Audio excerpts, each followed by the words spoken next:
Here we're going to delve in a little bit more into the float mechanism. The fuel comes into the carburetor, comes down the fuel line, goes into this spigot here, and this is captured by a screw right here, and this piece has an O-ring on it inside to keep it from leaking.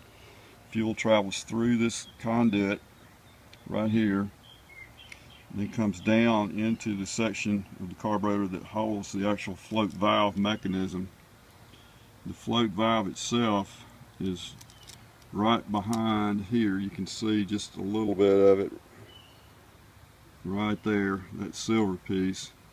It moves up and down as the float moves up and down. The float travels on that pivot pin that is right there.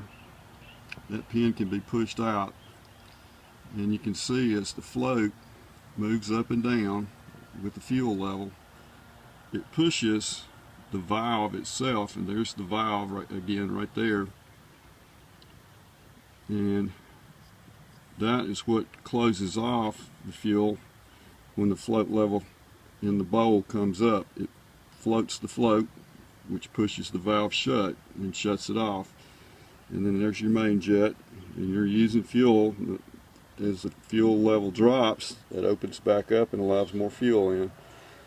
And we can push the pin out, and that will allow the float to drop out of the carburetor bowl assembly, and then you can, by doing that, you can replace that valve right there.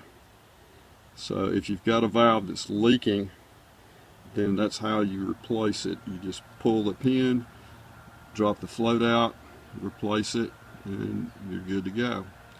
What will make that leak is that top of that float valve has a little rubber diamond shape or triangular shaped piece on top, and it seals the hole up in here.